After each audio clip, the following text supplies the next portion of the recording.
Bienvenidos a una nueva sesión de la Academia Digital Safety Jam.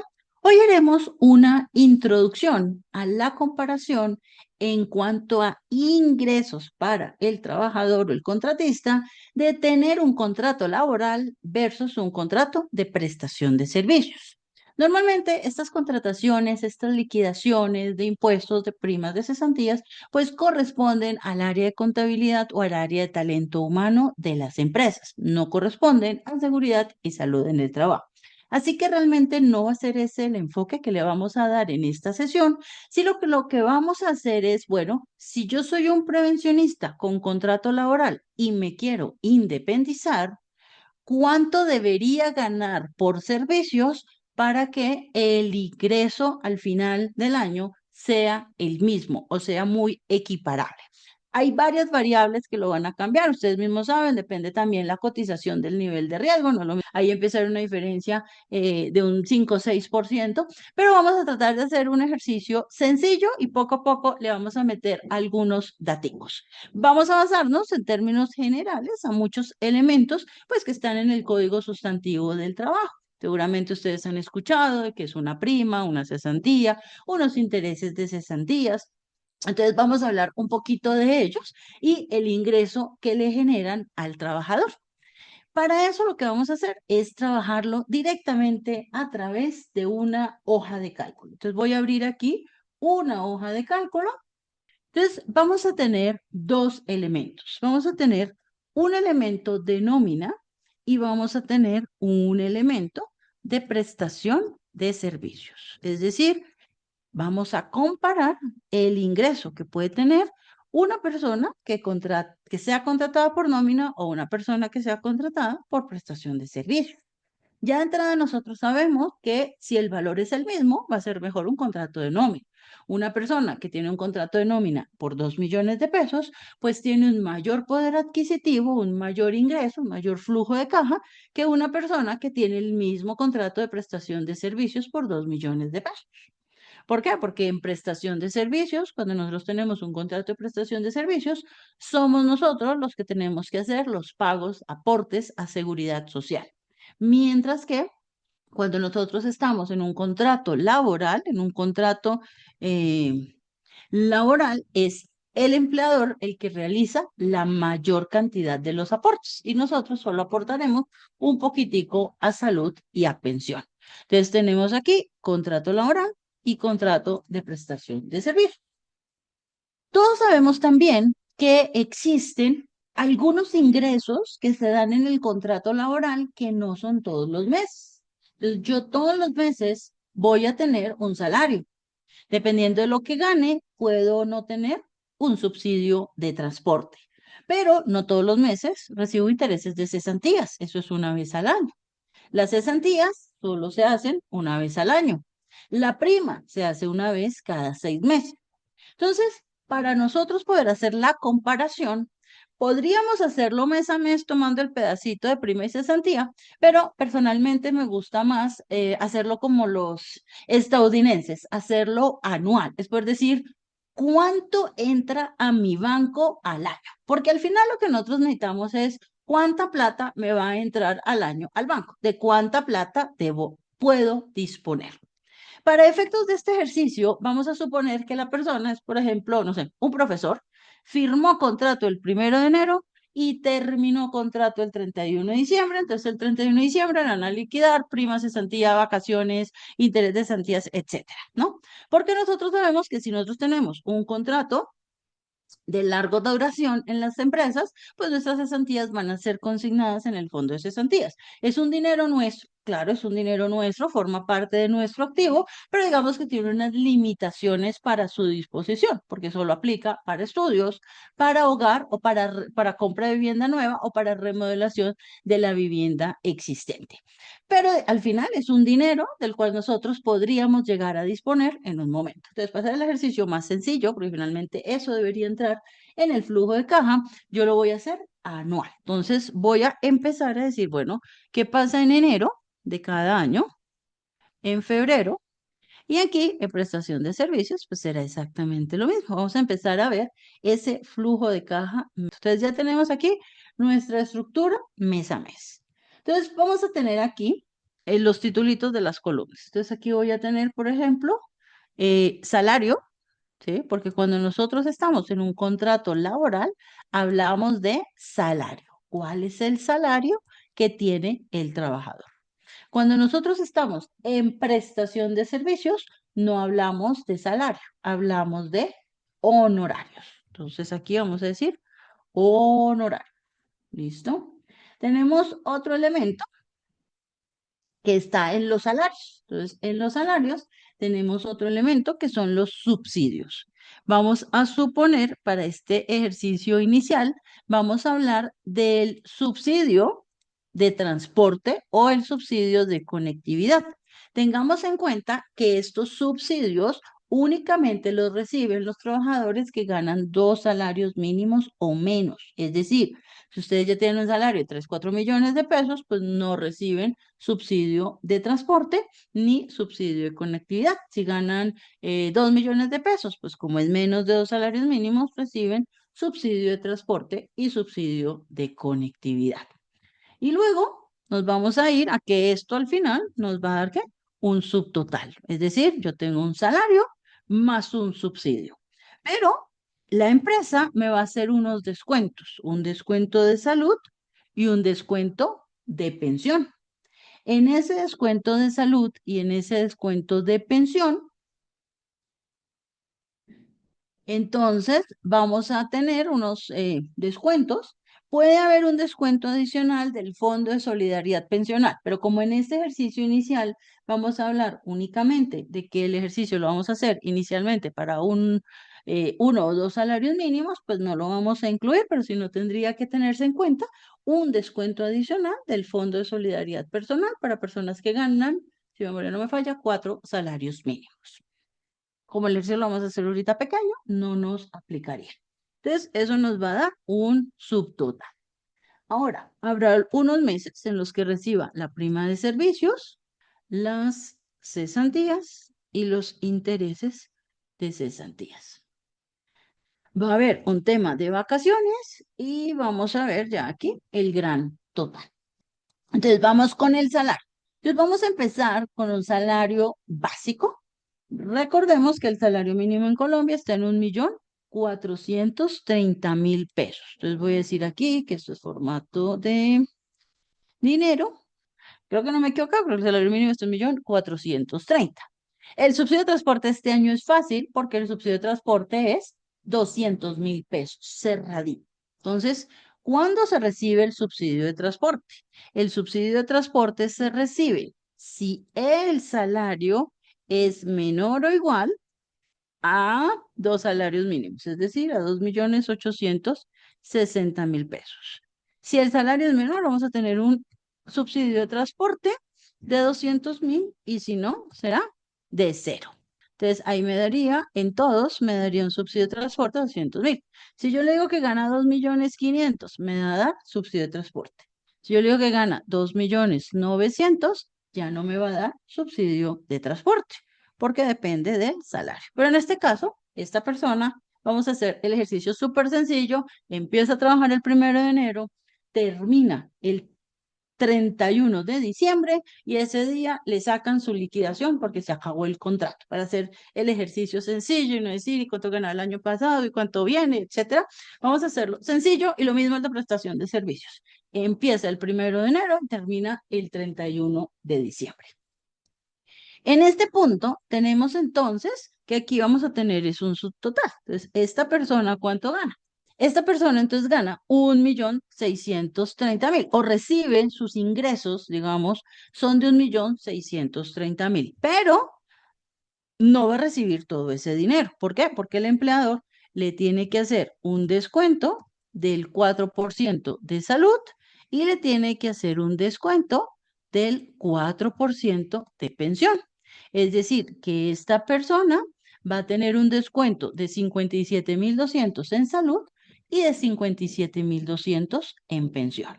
Es decir, que al final, ¿cuánto le van a consignar a este trabajador en su cuenta? Este trabajador ingresa el 1 de enero, le dicen que su salario va a ser de un salario mínimo de 1.430.000, por ley tiene derecho al subsidio de transporte, que son esos 200.000, al final le hacen un descuento de salud y de pensión y finalmente, ¿cuánto le va a llegar a su cuenta de ahorros, a su NECI? Bueno, a la cuenta de ahorros, que es lo más normal, 1.515.600 pesos. Listo, aquí hay 1.515.000 y en total la suma de esto nos da acá esto. Entonces, hasta ahí, esta persona puede decir que a su cuenta de ahorros le van a llegar 18.187.200 pesos ese año. Pero recordemos que dijimos que era un contrato laboral.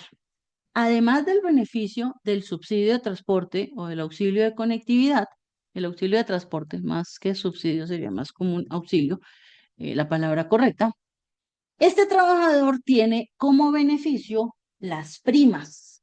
Recordemos que las primas se dan en junio y en diciembre. Este trabajador, por tarde del 30 de junio, tiene que recibir lo equivalente a medio salario si trabajó los últimos 6 meses. Si trabajó parcial, pues va a recibir proporcional. Aquí estamos haciendo el ejercicio exacto de que entró el 1 de enero y terminó el 31 de diciembre para que nos dé que la prima es exactamente la mitad de lo devengado. Pero, ¿qué nos dice la norma? La norma no nos dice que la prima es la mitad del salario.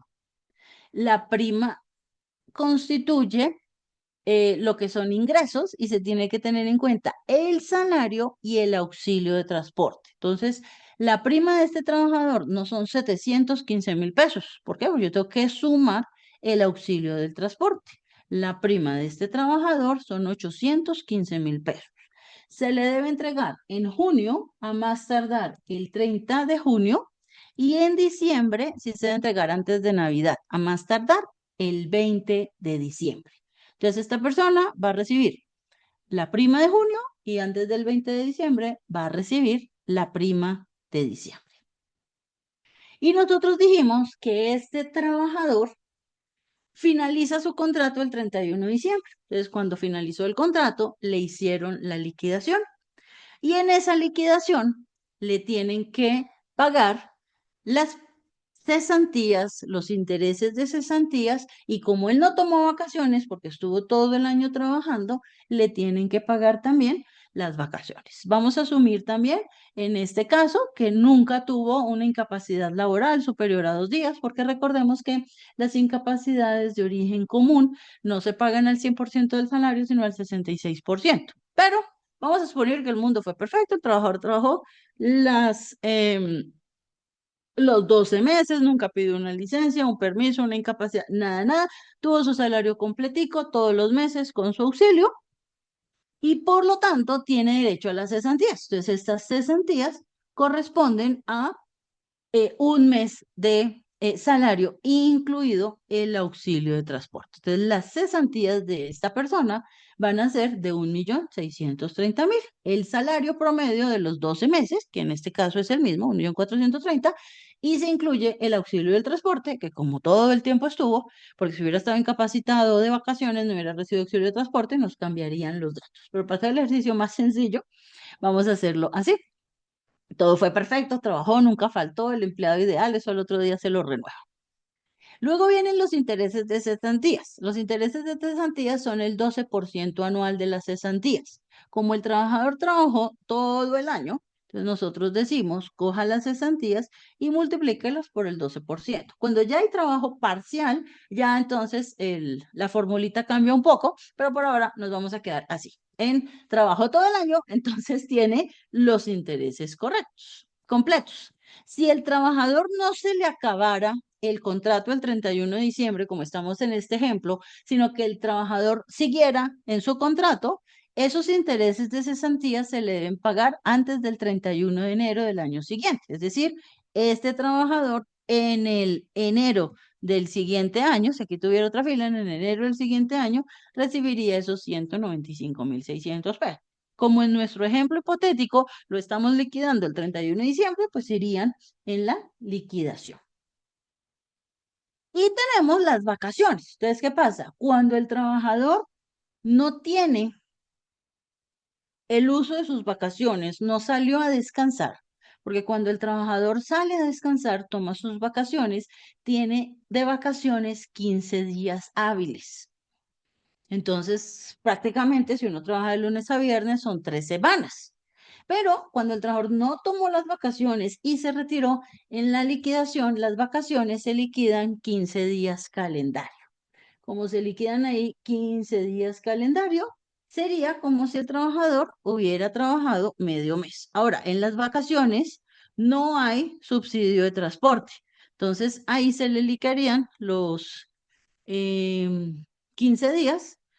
Sería sí, digamos que el mes tiene 30 días, medio mes serían 15 días, aunque eso normalmente lo hacen los contadores o las personas de talento humano, cogen los días específicos y sacan el cálculo, pero aquí digamos que vamos a suponer, no tomó vacaciones, los vamos a liquidar, serían todos días calendario y entonces se le están pagando 15 días de vacaciones.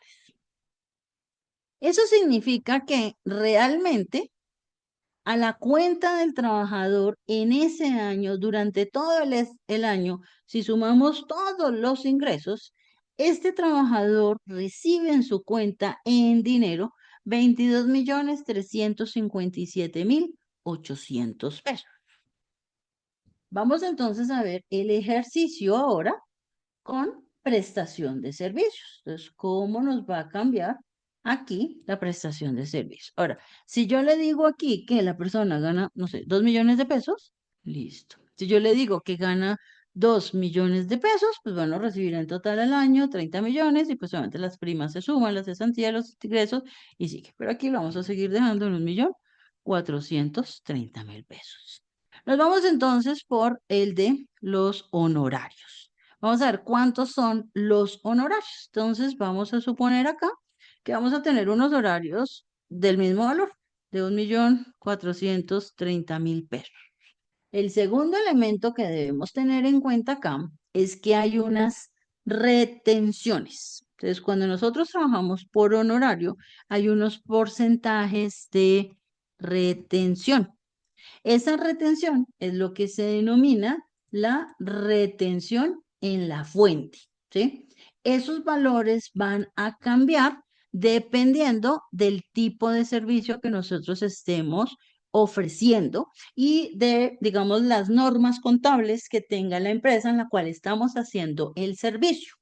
Porque nuestro servicio puede tener un valor de retención del 11% por honorarios o puede tener un valor del 4% de servicios. ¿De qué va a depender? Uno, del contrato que nosotros hayamos firmado, de cómo nosotros generemos la cuenta de cobro y de las políticas contables que tenga la empresa a la cual nosotros le estamos haciendo el servicio. En el caso, por ejemplo, de auditorías, como la auditoría es como una consultoría, usualmente le hacen a uno una retención del 11%. Eh, si ustedes pasan una cuenta de cobro por consultoría, pues esos son, digamos que de alguna forma, lo que ha dicho la DIAN o lo que dice el estatuto tributario, es que si uno presta un servicio operativo, entonces la costura o un servicio de limpieza, un servicio más operativo, es una retención de servicios y es del 4%.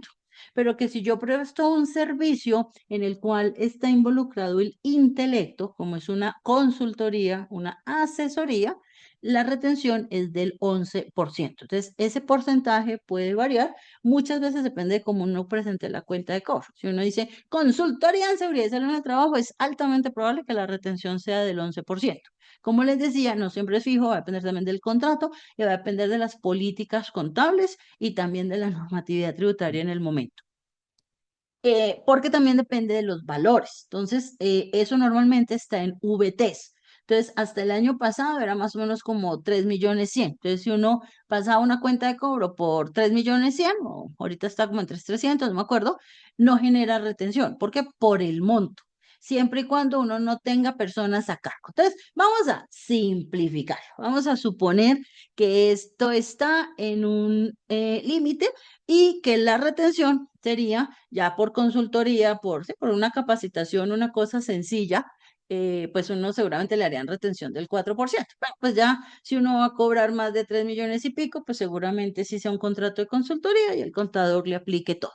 Entonces, para simplificarlo, voy a decir que si estos honorarios son mayores a, no me acuerdo el valor exacto, pero más o menos 3.200.000, entonces la retención va a ser del 11%. Y si no, vamos a decir que la retención va a ser del 0%. Entonces, aquí, si yo le digo que cobre 5 millones de pesos, pues me van a hacer retención del 11%.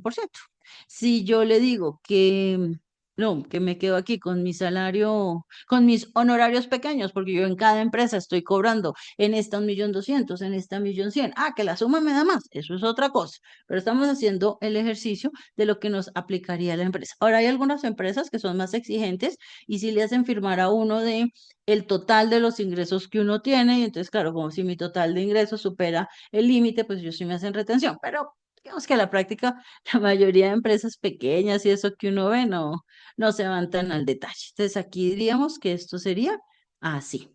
Entonces, ¿eso qué significa? Que aquí habría un descuento.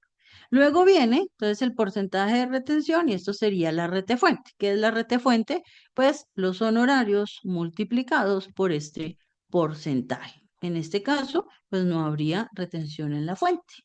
Después de eso, viene otro elemento que es el que se conoce como el RTICA. El RTICA ya es un impuesto, la retefuente es un impuesto nacional, es decir, el dinero que nos descuentan por retención en la fuente va a la DIAN, es como un anticipo de la declaración de renta. El RTICA es un descuento que se realiza local, es un impuesto local que depende del municipio en el que nosotros estamos. Entonces, si ustedes están en Bogotá y prestan el servicio a una empresa en Bogotá, pues ustedes van a pagar ese RTICA y el empleador el contratante se los va a descontar automáticamente.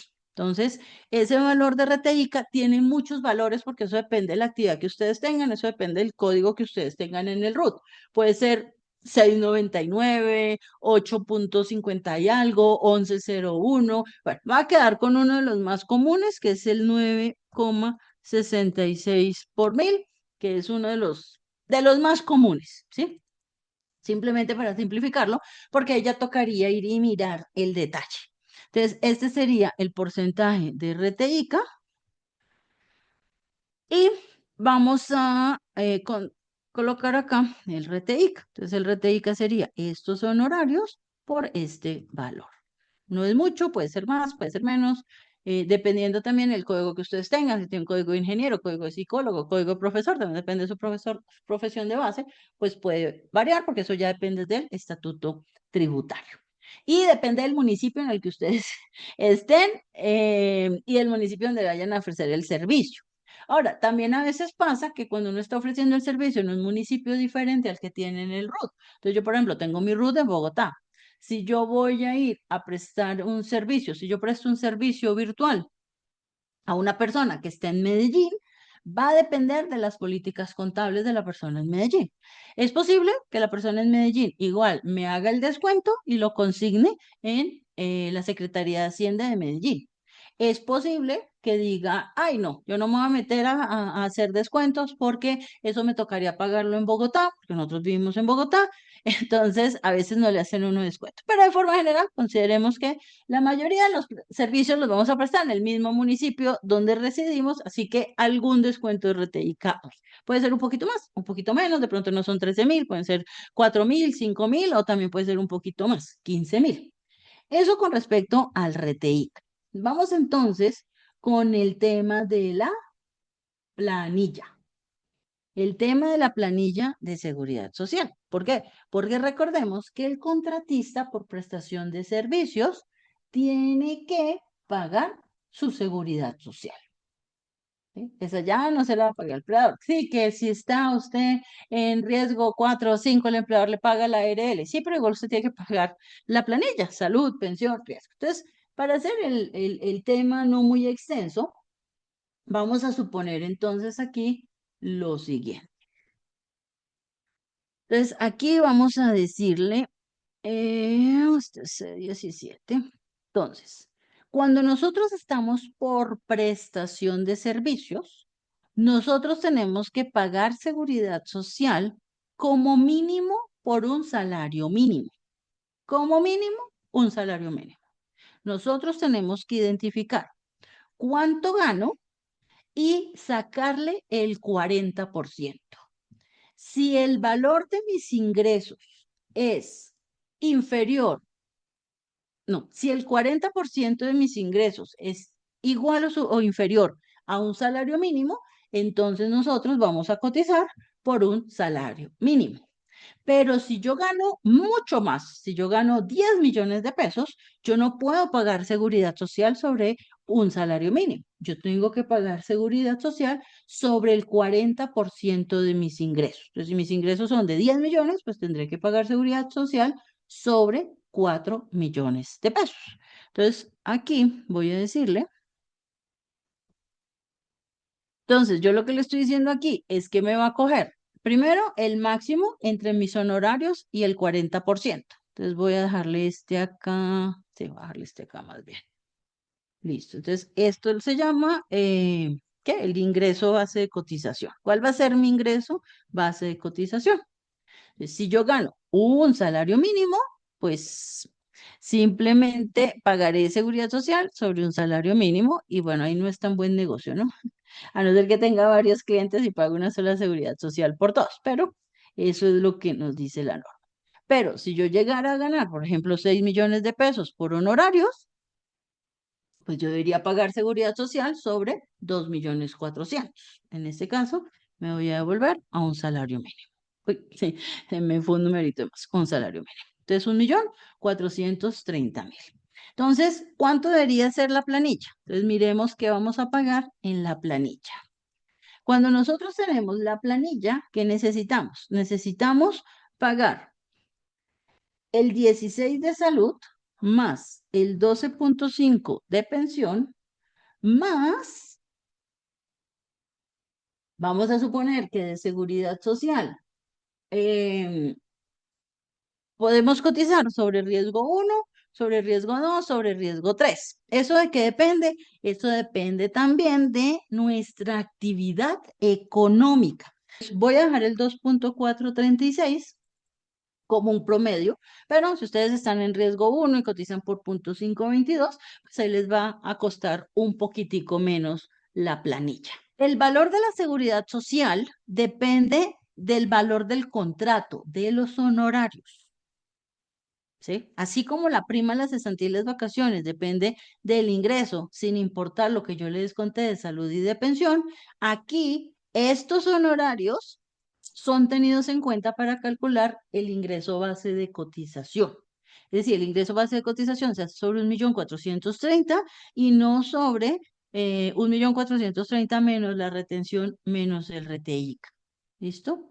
En este caso, pues por el monto no habría retención y el ICA pues tampoco es tanto, depende también cuánto la clasificación que tengan en su municipio, pero digamos que es un descuento manejable. Y eso le pasa a la mayoría que tienen clientes pequeños. Por eso algunos prevencionistas cuando se vuelven independientes dicen, no, yo mejor tengo 4 clientes pequeñitos, medianitos, que me paguen de a 1.500.000 cada uno y no tengo un solo cliente que me pague 6 millones porque pues empiezan a haber mayores retenciones. Pero eso lo vamos a ver en un momento, cuando ya terminemos aquí de sumar y de empezar a mirar realmente cuánto da. Entonces aquí vamos a poner tan, tan, tan, listo.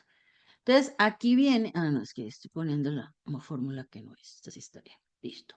Entonces, aunque a mí me llegan los honorarios menos el RTICA, menos la retefuente, pues yo realmente no tener en cuenta el valor de la planilla, porque ese me llega y ahí mismo lo debo pagar, yo no me lo puedo gastar. Eso entra a mi cuenta porque aún no han reglamentado la norma que dice que el empleador lo tiene que descontar, pero yo no puedo decir que eso es mi flujo de caja. Entonces yo realmente lo que digo es que eso lo vamos a descontar de una vez. Entonces yo voy a decirle aquí, bajarle aquí una columna de otros y le voy a poner acá subtotal. Entonces, en subtotal, ¿cuánto vamos a recibir? Nuestros honorarios menos el valor de la rete fuente menos el valor de la rete ICA y de una vez descontemos lo que me cuesta la planilla. Es decir, esta persona va a tener aquí este subtotal y aquí va a tener un total, que va a ser prácticamente lo mismo. Entonces, casi que lo puedo dejar acá. Entonces, uno de los elementos que empezamos a ver es, mire, yo tengo un contrato laboral de 1.430.000 y al final en mi banco, ¿cuánto tengo? 22.357.800, porque sí hay un descuento de salud y pensión, pero es un descuento únicamente de 114.000 pesos, mientras que como independiente yo debo sacar salud y pensión. Ahora, aquí no hemos hablado de otros, porque entonces empezamos a ver esos costos ocultos que no se están viendo ahí. ¿Qué pasa con esta persona de prestación de servicios? Si esta persona de prestación de servicios realiza su trabajo de forma virtual, ok, para poder realizar su trabajo necesita una conexión a Internet. Por barata que sea, al menos estará pagando 30.000 pesos. Vamos a decirle 30.000 pesos de Internet. Ahora, ¿qué pasa? Cuando ustedes están por prestación de servicios, excepto que sea de esos contratos realidad donde ustedes tienen un escritorio y el contratante le da el computador y todo, pero en un contexto normal, cuando ustedes están en prestación de servicios, ustedes tienen que poner el computador. Entonces uno lleva su computador, lleva su portátil donde el cliente o trabaja en la casa en su portátil.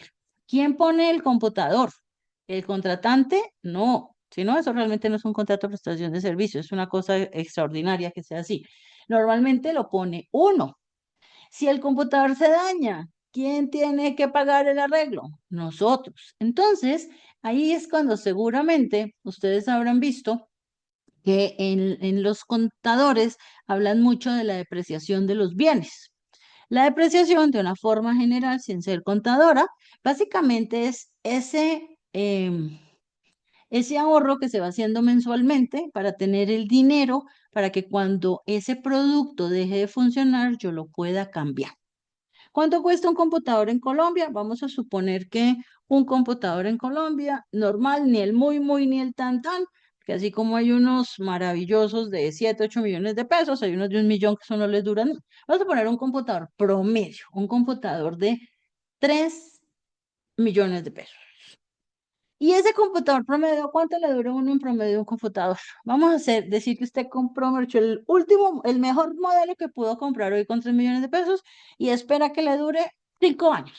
Seamos, mejor dicho, buenísimos. No le va a fallar en el cambio, 5 años. Eso significa que esos 3 millones de pesos, entonces vamos a suponer que vamos a tener un computador de 3 millones de pesos y que de esos 3 millones de pesos, vamos a decir que ese computador dura 5 años y entonces por 12, dividido 12 meses, es decir, que yo realmente de eso que me están entregando, si yo hago bien las cosas, si hago bien los cálculos, soy un empleador, un trabajador independiente y tengo que empezar a ir cambiando mi mentalidad de mi contrato laboral, de todo me lo dan, yo tengo que pagarlo, yo debería también tener en cuenta aquí un elemento de la depreciación. ¿Por qué? Porque el día que el computador se dañe, que esperamos que sean 3 millones hoy y me dure 60 meses, yo debo tener ahorrados todos los meses esos 50.000 pesitos para tener en la cuenta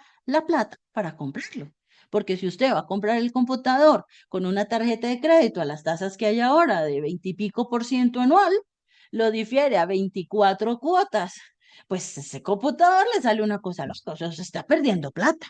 Entonces, ese es un elemento que hay que tener en cuenta. Y tal como nos acaban de decir ahí en los comentarios, ¿qué pasa? Que estamos asumiendo que usted está haciendo su trabajo de forma remota y lo que está pagando es el internet.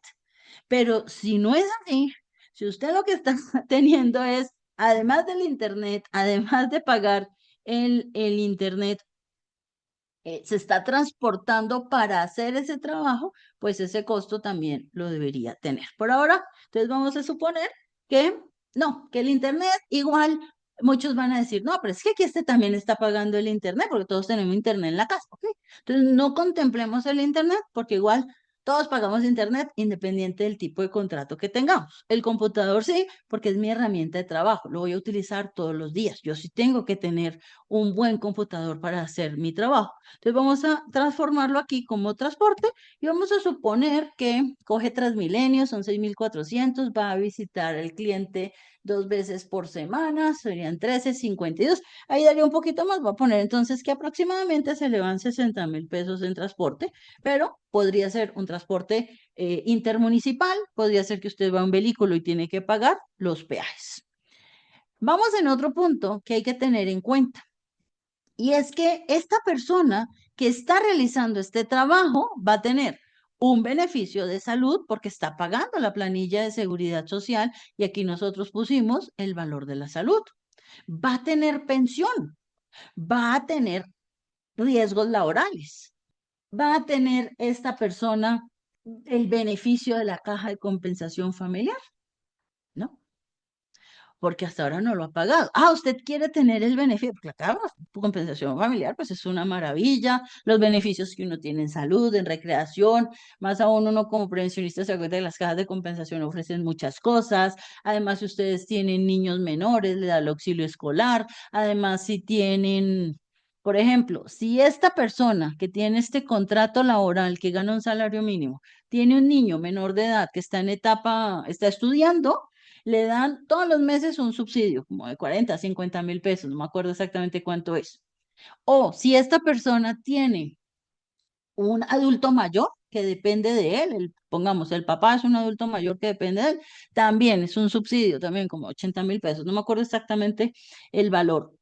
Entonces, hay un ingreso adicional que aquí no lo estamos poniendo, pero podríamos ponerle una columna más y decirle, mire, es que está recibiendo los 80.000 por el papá, los 30.000 por el hijo, etcétera. Pero vamos a suponer que no, ¿sí? Simplemente los beneficios de la caja de compensación.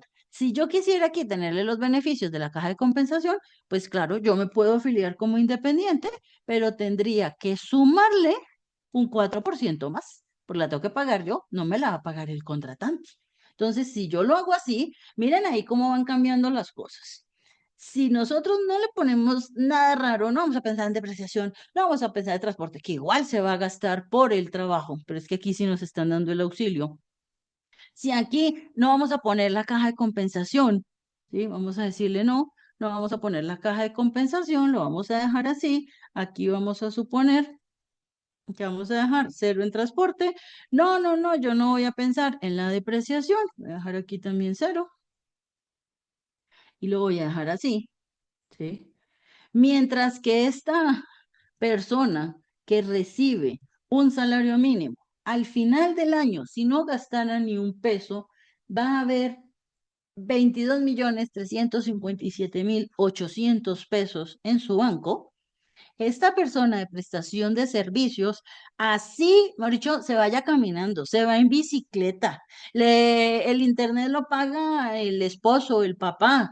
No, no deprecia el equipo porque fue un regalo que le dieron, su padrino se lo regaló. No, no, no, no voy a pagar caja de compensación porque yo soy beneficiario de mi esposo. ¿Sí? O sea, en el caso, pues, Mauricio, donde le simplificamos absolutamente todo.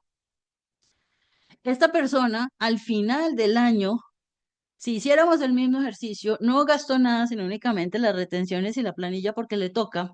Al final en su banco habrían 11.685.617 pesos. Aquí estamos suponiendo, ¿sí? También que, eh, que esta dotación que le dan al trabajador, usted no la va a extrañar, pero depende también las dotaciones. Por ejemplo, ahorita eh, he visto eh, ¿cómo se llama? Bueno, dotaciones que le dan a los empleados de un cliente que exceptuando la camisa que sí tiene el logo de la empresa, entonces así solo la pueden utilizar en horario laboral, pues los jeans que les están dando y los tenis, pues la verdad que no los podría usar perfectamente el fin de semana, porque lo único que ha marcado con el nombre de la empresa es la camisa. Entonces, usted tiene que poner aquí la ropita, ¿sí? Esa dotación que está recibiendo ese beneficio a ese trabajador y que usted pues le toca comprarlo. Lo mismo pasa con los EPPs, claro. Si es un contrato como por escrito de prestación de servicios superior a un mes, etcétera, es decir, usted es un cuasi empleado y todos los días va y viene, pues el empleador le tendrá que dar la dotación. Pero en un caso normal, si usted es independiente, por ejemplo, los que quieren ser auditores, pues es que usted un día está en una empresa y mañana está en otra. ¿Quién tiene que comprar las botas? ¿Usted? ¿Quién tiene que comprar las gafas? ¿Usted? Lo mismo elementos de protección personal, el casco es muy personal también, los guantes. Entonces empieza uno acumulando esos CPP, que uno espera que le duren, entonces podría ser como un ejercicio de la depreciación, voy a invertir tanto en EPPs, esto me va a durar un año, 2 años, y lo divide. Pero mira que estos elementos, el empleador es el que se preocupa por ellos cuando yo tengo un contrato laboral, cuando yo tengo un contrato de prestación de servicios. Yo ahorita que estuve viendo precios de botas, precios de muchas cosas, yo decía, uy, pucha, la empresa gasta plata de todas maneras, con todo de que la gente se queja y que eso tan barato y que eso no sé qué, y que eso sí sé más, pero es que no está barato. Y los jeans, sí, uno puede conseguir unos jeans buenos en Facol o en Only, en uno de estos, pero igual, todo va sumando, asume las botas, asume los jeans, asume la camisa. Entonces, si uno está como independiente, pues ese numerito lo tiene que poner uno acá. Entonces uno aquí pondría ese numerito. Ah, que usted quiere poner 10.000, 20.000, 50.000, etcétera.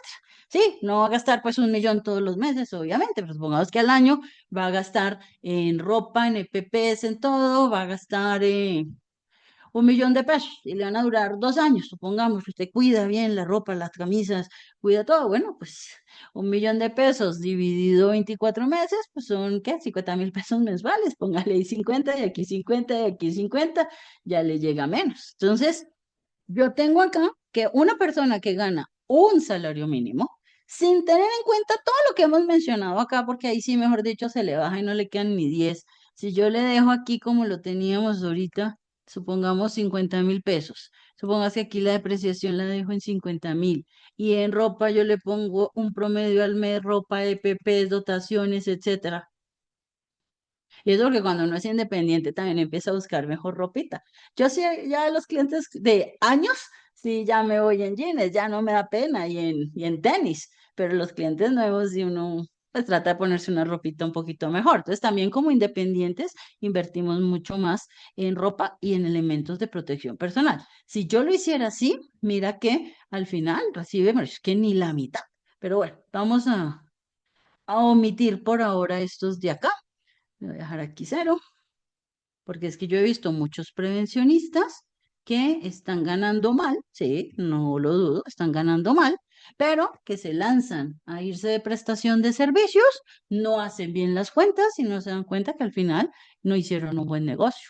Entonces, cuando nosotros estamos aquí con un salario de 1.430.000, entonces digamos, no, pues honorarios, ¿no? Honorarios. Vamos a decirle, no, es que vamos a ganar 2 millones de honorarios. No, 20 no. Vamos a ganar 2 millones de honorarios. Mire que 2 millones de honorarios, o sea, si usted trabaja en una empresa por salario mínimo o trabajar por honorarios por 2 millones, todavía no se equipara. Ya estamos cerquita. Entonces vamos a ponerle aquí 2.500.000. ¿Listo? 2.300.000, más o menos, ¿sí? Entonces miren que un salario mínimo, solo un salario mínimo, sin contar costos relacionados con el transporte para hacer esa empresa, costos relacionados con la depreciación de su equipo, costos relacionados con su ropa, con sus elementos de protección personal, que no va a llegar uno sin nada, y sobre todo si ya es una empresa que uno va recurrente 3 veces por semana, no, si no llegar a decir, ay, préstame unas botas, préstame un casco, nada, eso sí ya se vería súper mal. Pero tiene que llevar sus EPPs. Sí, que es diferente en la auditoría, extemporáneamente, así que uno a veces dice, ay, se me acaban las botas, ¿me prestas unas? Pero no debería ser así, ¿no? 2.300.000 es lo menos. Es decir, usted le ofrece un contrato de prestación de servicios por 2.300.000, del 1 de enero al 31 de diciembre, que también hemos visto contratos de prestación de servicios, de acuerdo que los mandan antes. Aquí no hay vacaciones, no hay primas, no hay cesantías, no hay intereses, no hay nada. Ahora, algunos prevencionistas entonces nos dicen, no, es que lo que pasa, a mí me pagan muy mal, esta empresa es muy mala, ¿ok? No hay problema. Yo sé que un salario de 2.500.000 es una cosa loca. Un salario de 2.500.000 es una cosa terrible, sobre todo cuando uno va a ser una persona a tiempo completo, además le meten el plan estratégico de seguridad vial y fuera de eso es empresa de alto riesgo, ¿sí? No es un buen salario. Estoy completamente de acuerdo. Entonces hay profesionistas que dicen, no, es que yo me voy a ir por honorarios y me voy a ganar, voy a tener dos, tres empresas, les voy a cobrar 1.000.000 y me voy a poner 3.000.000 de pesos. ¿Ok? 3.000.000 de pesos. 3.000.000 de pesos no es suficiente. ¿Usted está ganando 1.500.000? Sí. ¿No está ganando bien? Es cierto. Pero 3.500.000, 3.000.000 no es suficiente. Ahora, vámonos para 4.000.000. Recuerda que cuando usted empieza a ganar más, ¿sí? También empieza el tema de la retención en la fuente. Entonces, mire que usted gana 2.500.000 por prestación de servicios y recibe 4.000.000 por honorarios y es más o menos equivalente. Pero no estamos teniendo en cuenta todo eso. Usted gana 4.000.000, puede que tenga una empresa y vaya a seguir, porque no creo que le paguen 4.000.000 de pesos por ir una vez a la semana. Sería usted un negociante espectacular. O puede tener dos, tres empresas, una le paga 1.000.000, la otra 1.500.000, la otra 1.500.000. ¿Cuánto está gastando en transporte? Su equipo lo está exponiendo. Lo ideal es que le tenga un seguro o que usted vaya ahorrando porque el equipo se golpea, se moja. Me eso que no le pasa al portátil que uno está sacando todo el tiempo. Entonces, de pronto el equipo ni siquiera le va a durar 5 años. El equipo le puede durar 4, le puede durar 3. Eso, si tiene suerte y no se encuentra pues con los amigos de lo ajeno, ¿no?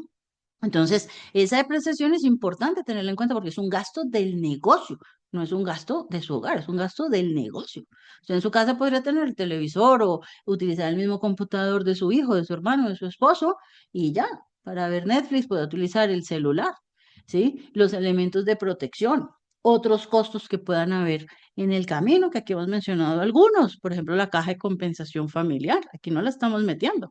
Si nosotros empezamos a meter todo esto, entonces, volverlo un poquito más realista, si vamos a ponerle aquí los 50.000, vamos nuevamente aquí a dejar los 50.000, vamos a dejar en ropita también los 50.000, porque ustedes no se van a ir a comprar ropa de diseñador, y aquí nos vamos también a decir, vamos aquí a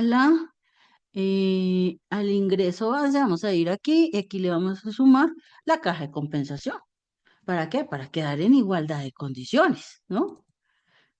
Y entonces ya esta plática tampoco le alcanza. Entonces aquí ya tiene que ser como 4.000.000, más o menos. Bueno, ahí más o menos le empieza a dar 4.300.000. ¿Sí? Más o menos 4.300.000 para que sea equivalente a un salario. Entonces algunos dicen, no, es que imagínese, estoy 4.300.000. Pues lo mismo que un salario. Entonces su empleador le dice, oiga, no se vaya, no se vaya, que yo le voy a subir. ¿Cuánto me va a subir? No, le va a dar dos salarios mínimos. Lo vamos a dejar en 2.800, supongamos, para que siga recibiendo el auxilio de transporte, porque en ese caso, miren que 2.800 no alcanza a ser dos salarios mínimos. Algunos dicen no, que sea 2.900. Si usted gana 2.900, no tiene auxilio de transporte. ¿Cuánto le llega? 39.614.000. Si usted gana 2.800, le llegan 41. ¿Por qué? Porque como está por debajo de los dos salarios mínimos, mire que la diferencia son 100.000 pesos.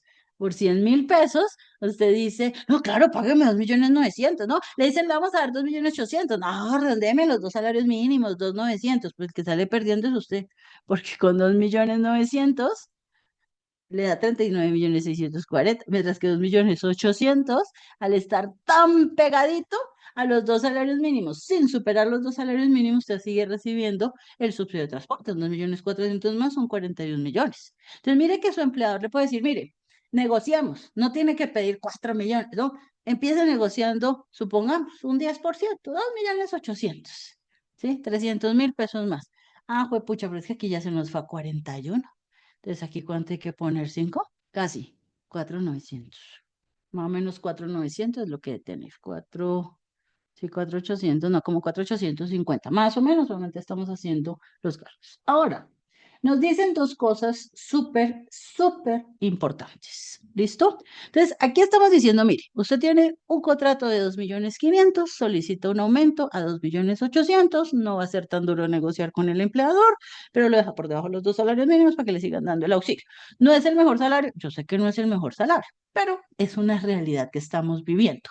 Muchos pensionistas que están ganando 2.500.000, 2.500.000, 2.600.000, el empleador le ofrece 2.800.000, dice que no y se va al mundo de la vida independiente. No significa que la vida independiente no funcione, pero uno tiene que ser consciente de cuánto tienen que ser sus ventas, de cuánto tiene que ser su nivel de ingreso y de ingreso fijo. Porque, ¿qué pasa? Si aquí este empleador se atrasó un día en pagarle, mejor dicho, todo el mundo le lleva al ministerio, ¿sí?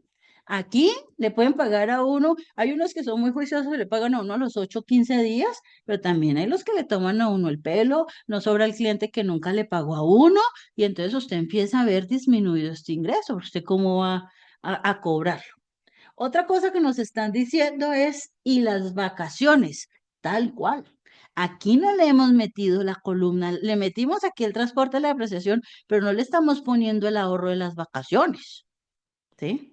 Aquí estamos suponiendo hipotéticamente que igual usted maneja bien su tiempo y usted se puede ir de vacaciones y ellos le siguen pagando esos honorarios. Usted hace muy bien su negociación, usted dice que va esta semana, va la otra, luego se pierde una, en realidad se fue de vacaciones y volvió, ¿sí?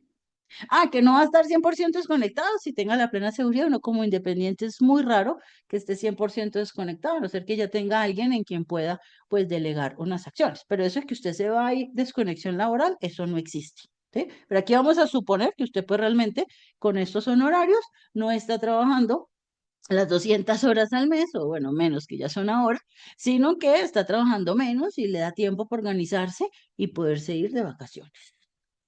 Ahora, lo otro que nos dicen acá, ¿y qué pasa con la incapacidad? ¿Ok?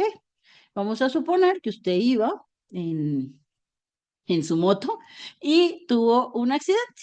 Y en ese accidente, bueno, se fracturó un brazo, tuvo una luxación, un tema, y hubo una incapacidad. Hubo un mes que hubo una incapacidad. Entonces vamos a suponer que en este mes de noviembre se tuvo una incapacidad y recordemos que ahí a usted no le pagan el total del sueldo, sino la seguridad social solo le va a pagar el 66.6% del sueldo, vamos a decir 67% para facilidad. Pero ¿qué pasa aquí? Usted en noviembre tuvo una incapacidad, ¿ok? ¿Le va a llegar esta platica? Depende. Si usted es un buen negociante y aunque usted esté incapacitado ese mes, no vaya, el contratante le sigue pagando, pues muy bien, usted ha desarrollado una capacidad de negociación excelente, excelente, ¿sí? En un contexto normal, a nosotros nos pasan dos cosas. Una, si no se pueden ejecutar las horas contratadas en el mes, pues ese mes no nos pagan. Entonces, si hemos dicho que vamos a ejecutar 20 horas y ejecutamos 5, pues nos pagan 5. O tenemos que contratar a alguien que nos supla. Entonces usted tendría que pagarle, sí, recibe los mismos ingresos, pero aquí tendría que descontar el favor que le está haciendo una amiga, un colega, alguien que está yendo a ir a reemplazarlo. ¿Sí? Entonces son otros elementos que hay que tener en cuenta. Por eso realmente estos costos como de depreciación, de ropa, etcétera, deben ser un poquito más popochitos, ¿no? Para ese tipo de situaciones y ese tipo de casos que se pueden presentar. ¿No? Entonces dicen, ok, voy a tener cuatro empresas de 1.200.000. Cuatro empresas de 1.200.000, pues no debe ser tan difícil de vender, es menos de un salario mínimo. La gente dice, uy, buenísimo, voy a tener el servicio, seguramente empresas de bajo riesgo, etcétera, o tienen una grandecita y dos pequeñitas. Entonces, ahí puedes tener los honorarios, pero va a depender de dos cosas. Uno, si tú tienes cuatro empresas de 1.200.000, tú podrías hacer la jugadita de no cotizar sobre el 40%, que es lo legal, porque tú deberías cotizar por 1.960.000, sino que tú pagas el salario mínimo y a cada una de esas empresas le presentas la misma planilla. Y en la mayoría de los casos, ninguna te va a poner problema y todas te van a hacer el pago con la planilla del mínimo. Pero ¿qué está pasando en realidad? Tú tienes que pensar también en tu ahorro a futuro. ¿Por qué? Porque este trabajador que está recibiendo, o sea, que estaba recibiendo 2.500.000, que logró la negociación de 2.800.000, está cotizando a pensión ¿sobre cuánto? Sobre 2.800.000. No está cotizando sobre 1.000.000 no. En cambio, usted aquí ¿sobre cuánto está cotizando a pensión? Sobre 1.960.000. ¿Sí? Entonces ya empezamos a ver diferencias importantes. Ah, pero es que yo tengo 30, yo todavía no me preocupo por eso. Ah, es que el tiempo vuela. Entonces, claro, si usted se preocupa desde ahora en adelante en esa diferencia, usted debería o aportar un poquito más o tener un ahorro para otro tipo de inversión, para que cuando ya lleguen los 57 o la edad que sea en su momento, usted pueda tener exactamente un ingreso similar al que venía teniendo. Porque si no, esta persona, cuando se jubile, pues se va a jubilar con un salario mínimo, porque así sea por colpensiones, por colpensiones la máxima, por mucho que usted haya hecho, es como el 70% más o menos de lo que usted cotizó, como el 80 creo que alcanzan algunos casos, un salario mínimo. Y en los fondos privados va a dar un salario mínimo. Entonces, mire, esta persona siguió trabajando en la empresa, ganaba 2.800.000, al final en su banco le llegaba exactamente lo mismo, no tenía que pelear, no tenía que hacer tanta cosa, no tenía que hacer previsiones, no tenía que hacer ahorro. También ¿cómo es que se llama? Se me olvidó, la fuerza de voluntad para uno ver la plata en el banco y no gastársela. Uy, eso sí que para mí es una de las cosas más duras de ser independiente, de ver la plata en el banco y no gastársela, porque no sabe que es para la depresión, que es para la dotación, y a veces cuesta, y sobre todo cuando ya empieza uno a pagar impuestos, porque ya los que ganan mucho, pues ya empiezan también a pagar otro tipo de impuestos, y eso ya es otro mundo, que aquí no nos vamos a ir todavía a eso, que pues ya son palabras mayores. Entonces, ¿qué pasa? Todo depende de su negociación. Entonces, como les decía, hay casos en los que uno ha hecho bien la labor, aunque no vaya porque esté incapacitado, le siguen pagando. Muy escasos, pero hay personas que han desarrollado esas habilidades blandas de negociación, de manejo del proyecto. Hay otros que, porque en algunos casos, también lo hemos manejado con algunos clientes, lo que decimos es que las horas se acumulan y que si este mes no ejecutamos las 10 horas, el otro mes ejecutamos 20, pero igual ellos nos van pagando, ¿sí? No todo el mundo lo acepta, la mayoría dice no las ejecutaste, no te las pago y el otro mes cuando hagas las 20 te pago las 20. Eso va a depender de tu capacidad de negociación. La segunda es que definitivamente, como dices, pues no te va a llegar dinero. ¿De dónde te va a llegar el dinero? De la incapacidad. Pero la incapacidad te la van a pagar al 66% del IBC. Entonces te va a llegar un salario mínimo. No te van a llegar tus 4.900.000, te va a llegar un salario mínimo por ese mes de incapacidad. Mientras que aquí a esta persona, pues le iba a llegar en este caso, le llegaba el 67%, le llegaba 1.800.000, obviamente el auxilio de transporte no le llegaría, ¿no? Entonces, ahí es otro punto que hay que tener en cuenta, porque esos valores pues van a ir cambiando dependiendo de las situaciones ya particulares.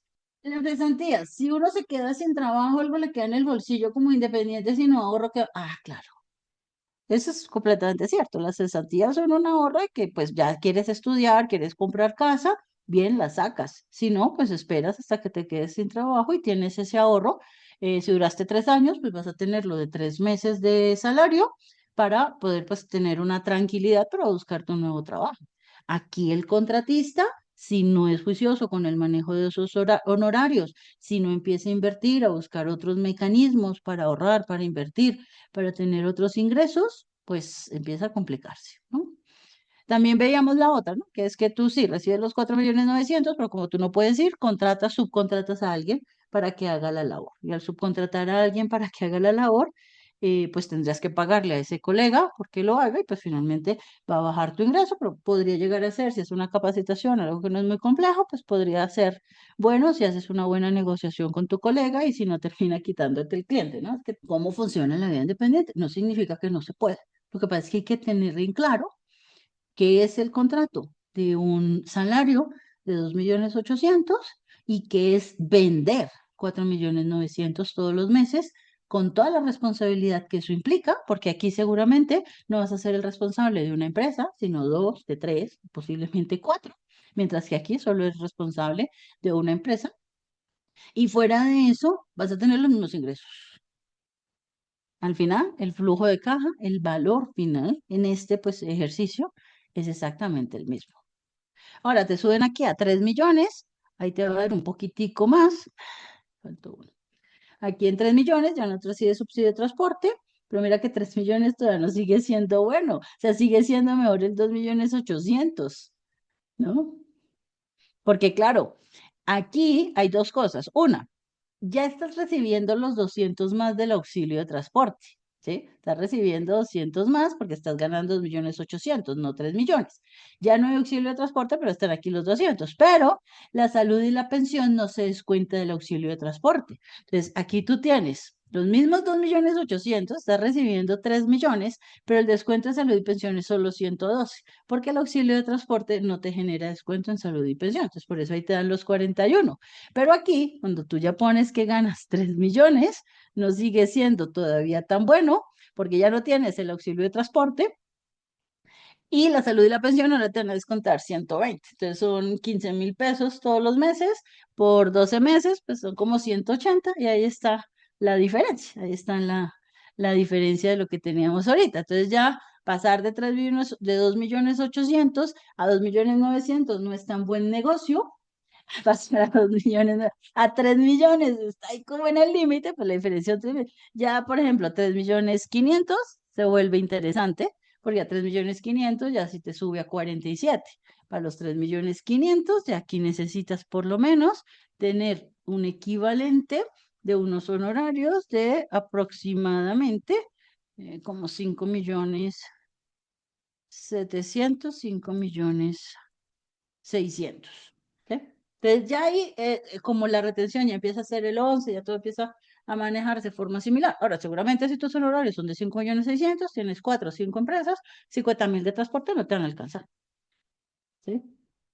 Posiblemente la ropa ya no te va a durar tanto, pues todo el de uno cambiándose, saliéndose, exponiendo a los peligros. Pero digamos que en un contexto ahí hipotético, con todas esas suposiciones que hemos hecho, pues nos daría más o menos que un salario laboral de 3.500.000 pesos es aproximadamente equivalente al final del año, si no gastáramos nada y nos quedara en nuestra cuenta de ahorros todo el dinero después de los debidos pagos obligatorios, nos quedaría y cumplimiento de ley, ¿no? Porque aquí dices, no, es que yo sigo pagando el salario mínimo y entonces pago menos. Claro, pues si aquí pagas sobre 1.430.000, todo esto ya te daría menos, ¿no? Y hay un montón, pero pues uno no puede jugar a que el empleador sea legal y uno ser ilegal. Y al final es un ahorro para uno, ¿no? Es un ahorro para poder hacer el tema. Lo que pasa es que aquí también empieza a asumir el tema de la caja de compensación. Entonces, si le bajo aquí y le digo, no, no voy a pagar caja de compensación, empieza a haber una diferencia, entonces ya podríamos tener un poquito menos. Pero ya no sería equivalente porque aquí hay un beneficio que no hay acá. Por eso fue que ahorita lo habíamos puesto y lo habíamos dejado para que fuera lo más equivalente posible los beneficios que se están recibiendo. Y entonces aquí lo dejaríamos en 5.600.000 y da más o menos similar. Ya habría que ver, porque claro, si pagan seguridad social con riesgo uno, pues también les baja aquí al punto 5, y ¿qué? Punto 522 pues también baja, hay un poquitico, no mucho, pero pues siempre empieza ahí a sumar de a 10.000, de a 20.000, pero aquí puede subirles, o el día que se les hizo tarde y cogió taxi, pues es que aquí, por ejemplo, un taxi en Bogotá, yo he pagado, cuando se me hace tarde para algunos clientes, pues he pagado 25.000, 30.000 pesos en un taxi, ya, y se me fue, o sea, ando poco con Transmilenio, cuando ven el carro, igual la gasolina, el parqueadero, o sea, ese transporte de 50.000 pesos para unos contratos de 5.600.000, ustedes saben que eso no es realista, es un ejercicio hipotético que estamos haciendo para mostrar. Porque aquí no ha llegado a 4 salarios mínimos, pero si superáramos los 4 salarios mínimos, tendríamos que poner aquí el impuesto de la retención del Fondo de Solidaridad Pensional, que creo que es el 1%, pero es por encima de 4 salarios mínimos, entonces todavía no afecta. Ahora, aquí pusimos una retención del 11%. Si ustedes son de buenas y logran negociar con su empleador, de que no le, con su contratante, de que no le van a presentar las cuentas de cobro como consultoría en seguridad y salud en el trabajo, sino como en servicios operacionales de seguridad y salud en el trabajo, en servicios técnicos, una cosa así como técnica, para que les haga la retención del 4, sobre todo en estos montos grandes, porque los montos chiquitos ya vimos pues que ni siquiera hay retención, pues eso también puede ayudar, mire, es que ahí cambia la retención. Lo que pasa es que al final no olviden que si ustedes tienen estos ingresos, por las consignaciones y eso, ya prácticamente son declarantes de renta al otro año tienen que declarar renta, ponga el costo del contador también. ¿Sí? Entonces, pues finalmente estas retenciones que le hacen a uno son eh, un anticipo del impuesto y después cuando se presenta la renta, pues usualmente uno no paga porque ya se lo retuvieron todos los meses. ¿No? Pero ese es otro tipo de negociaciones que uno puede hacer con los contratantes, decirle, mire, no me haga retención del 11, dígame, o hablan con el contador, ¿cómo le paso la cuenta de cobro para que la retención sea del 4 y no del 11 para montos grandes, ¿no? Si ustedes pasaran una sola cuenta de cobro por 5.600.000. También va a cambiar que si pasan varias cuentas de cobro, en teoría todo se debería sumar, pero en la práctica los contratantes no lo hacen. Entonces, ustedes si pasa una de 1.000.000, aquí 1.000.000 y aquí 2, pues seguramente no les hagan tanta retefuente porque son empleadores diferentes, no superen ninguna de las cuentas, supera el límite, no les piden nada más y podrían en algún momento llegar ahí a disminuir un montonón esa retención. Digamos que hipotéticamente, supongamos que en promedio nos dio el 4 porque en unos sí, en otros no las pudimos disminuir, pues ya ahí empieza a ser un poquito más bajito el valor que tendría que tenerse. No serían 5.600.000, sino 5.000.000, está para casi igual, 5.100.000, con una retención del 4% en promedio. Es decir, uno no le hizo retención, el otro le hizo del 11 y bueno, ahí podríamos tener. Bueno, eso era lo que les tenía preparado para hoy, un ejercicio para mostrar pues las diferencias en cuanto al ingreso, digamos el flujo de caja, el valor total que va a llegar a nuestra cuenta de ahorros cuando tenemos un contrato laboral y un contrato de prestación de servicio.